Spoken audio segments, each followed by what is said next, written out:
The Turn of the Screw by Henry James. 6.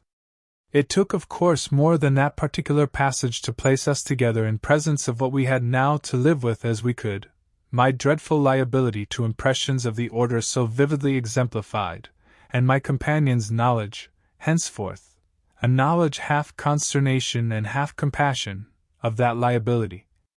There had been, this evening, after the revelation left me, for an hour, so prostrate, there had been, for either of us, no attendance on any service but a little service of tears and vows, of prayers and promises, a climax to the series of mutual challenges and pledges that had straightway ensued on our retreating together to the schoolroom and shutting ourselves up there to have everything out. The result of our having everything out was simply to reduce our situation to the last rigor of its elements. She herself had seen nothing, not the shadow of a shadow, and nobody in the house but the governess was in the governess's plight.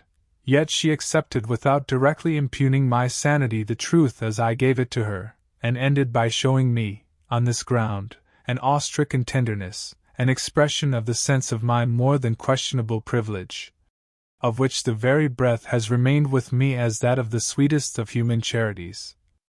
What was settled between us, accordingly, that night, was that we thought we might bear things together, and I was not even sure that, in spite of her exemption, it was she who had the best of the burden.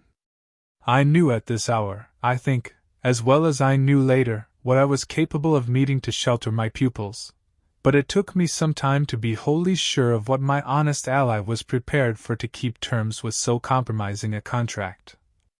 I was queer company enough, quite as queer as the company I received. But as I trace over what we went through, I see how much common ground we must have found in the one idea that, by good fortune, could steady us. It was the idea, the second movement, that led me straight out, as I may say, of the inner chamber of my dread.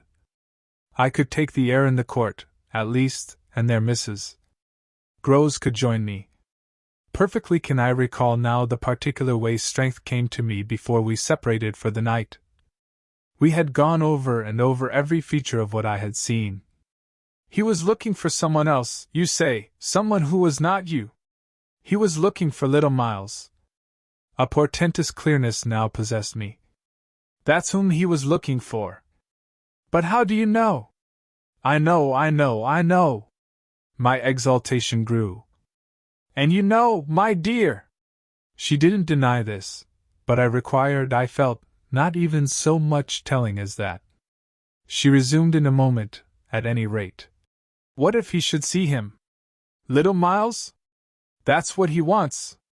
She looked immensely scared again. The child? Heaven forbid! The man. He wants to appear to them. That he might was an awful conception, and yet, somehow, I could keep it at bay, which, moreover, as we lingered there, was what I succeeded in practically proving.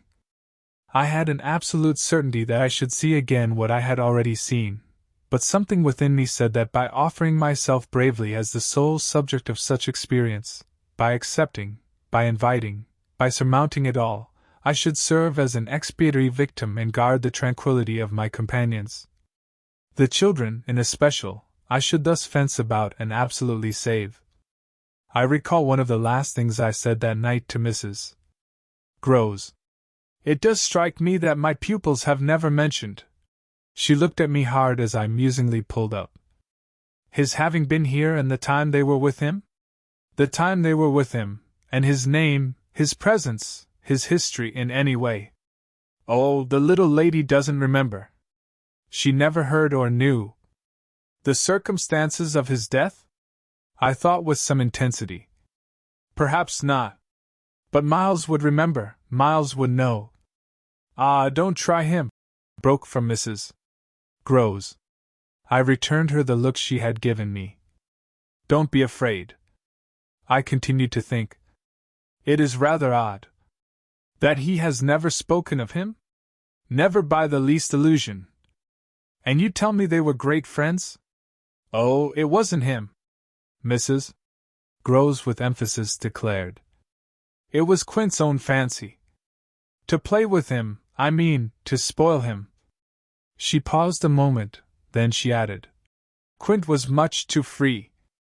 This gave me, straight from my vision of his face, such a face, a sudden sickness of disgust. Too free with my boy. Too free with everyone.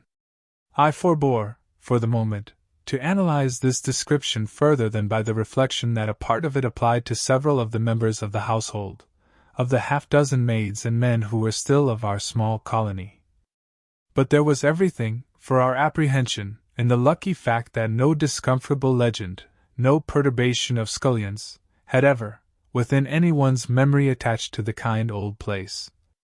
It had neither bad name nor ill fame, and Mrs. Groves, most apparently, only desired to cling to me and to quake in style. And see, I even put her, the very last thing of all, to the test. It was when, at midnight, she had her hand on the schoolroom door to take leave. I have it from you then, for it's of great importance, that he was definitely and admittedly bad? Oh, not admittedly. I knew it, but the master didn't. And you never told him? Well, he didn't like tale-bearing, he hated complaints.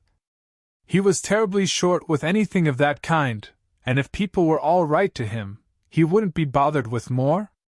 This squared well enough with my impressions of him.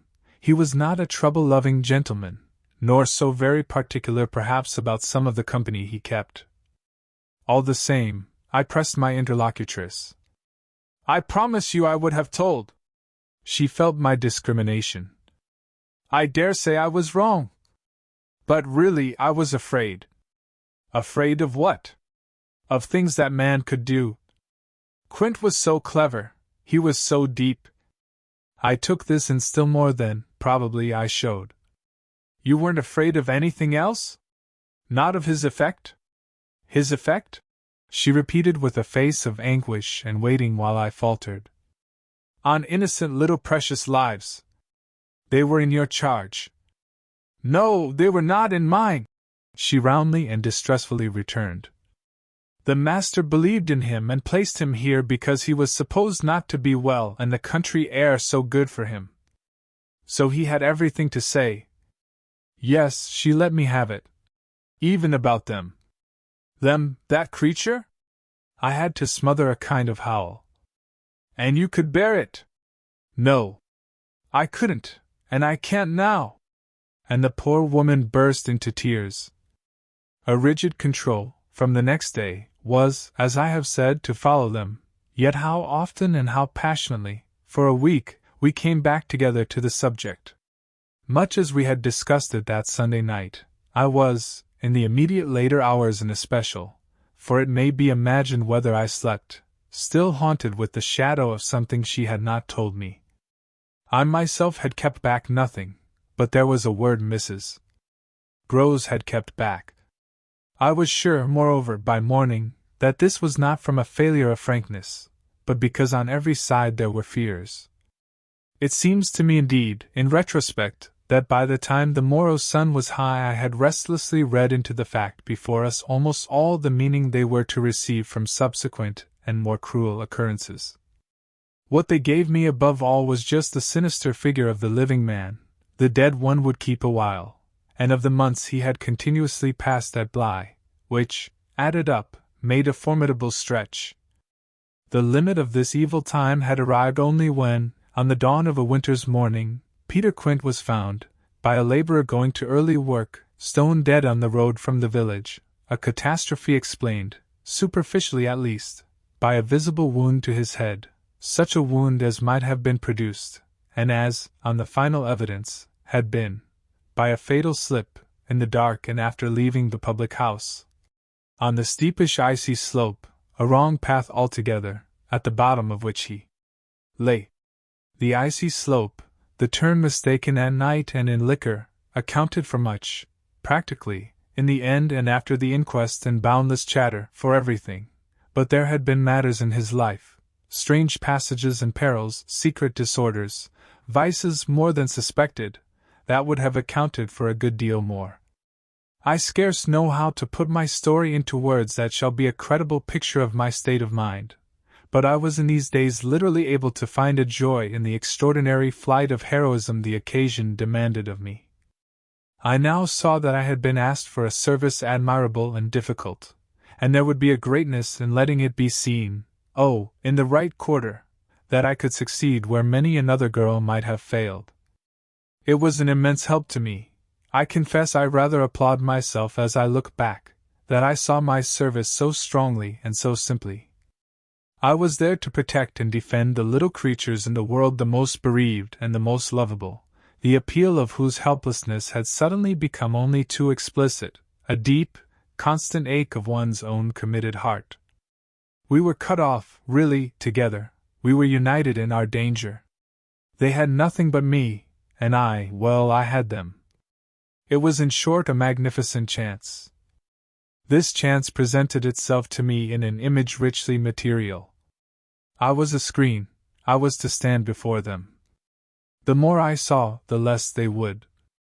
I began to watch them in a stifled suspense, a disguised excitement that might well, had it continued too long, have turned to something like madness. What saved me, as I now see, was that it turned to something else altogether. It didn't last as suspense, it was superseded by horrible proofs. Proofs, I say, yes, from the moment I really took hold. This moment dated from an afternoon hour that I happened to spend in the grounds with the younger of my pupils alone. We had left Miles indoors, on the red cushion of a deep window seat. He had wished to finish a book, and I had been glad to encourage a purpose so laudable in a young man whose only defect was an occasional excess of the restless. His sister, on the contrary, had been alert to come out, and I strolled with her half an hour, seeking the shade, for the sun was still high and the day exceptionally warm. I was aware afresh, with her, as we went, of how, like her brother, she contrived, it was the charming thing in both children, to let me alone without appearing to drop me and to accompany me without appearing to surround. They were never importunate, and yet never listless. My attention to them all really went to seeing them amuse themselves immensely without me. This was a spectacle they seemed actively to prepare, and that engaged me as an active admirer. I walked in a world of their invention, they had no occasion whatever to draw upon mine, so that my time was taken only with being, for them, some remarkable person or thing that the game of the moment required, and that was merely, thanks to my superior, my exalted stamp, a happy and highly distinguished sinecure. I forget what I was on the present occasion. I only remember that I was something very important, and very quiet, and that Flora was playing very hard. We were on the edge of the lake, and, as we had lately begun geography, the lake was the Sea of Azov. Suddenly, in these circumstances, I became aware that, on the other side of the Sea of Azov, we had an interested spectator. The way this knowledge gathered in me was the strangest thing in the world, the strangest, that is, except the very much stranger in which it quickly merged itself. I had sat down with a piece of work, for I was something or other that could sit, on the old stone bench which overlooked the pond, and in this position I began to take in with certitude, and yet without direct vision, the presence, at a distance, of a third person. The old trees, the thick shrubbery, made a great and pleasant shade, but it was all suffused with the brightness of the hot, still hour. There was no ambiguity in anything, none whatever, at least, in the conviction I from one moment to another found myself forming as to what I should see straight before me and across the lake as a consequence of raising my eyes. They were attached at this juncture to the stitching in which I was engaged, and I can feel once more the spasm of my effort not to move them till I should so have steadied myself as to be able to make up my mind what to do. There was an alien object in view, a figure whose right of presence I instantly, passionately questioned. I recollect counting over perfectly the possibilities, reminding myself that nothing was more natural, for instance, than the appearance of one of the men about the place, or even of a messenger, a postman, or a tradesman's boy, from the village. That reminder had as little effect on my practical certitude as I was conscious, still even without looking, of its having upon the character and attitude of our visitor. Nothing was more natural than that these things should be the other things that they absolutely were not. Of the positive identity of the apparition I would assure myself as soon as the small clock of my courage should have ticked out the right second. Meanwhile, with an effort that was already sharp enough, I transferred my eyes straight to little Flora, who, at the moment, was about 10 yards away. My heart had stood still for an instant with the wonder and terror of the question whether she too would see, and I held my breath while I waited for what a cry from her, what some sudden innocent sign either of interest or of alarm, would tell me. I waited, but nothing came. Then, in the first place, and there is something more dire in this, I feel, than in anything I have to relate, I was determined by a sense that, within a minute, all sounds from her had previously dropped, and in the second, by the circumstance that, also within the minute, she had, in her play, turned her back to the water.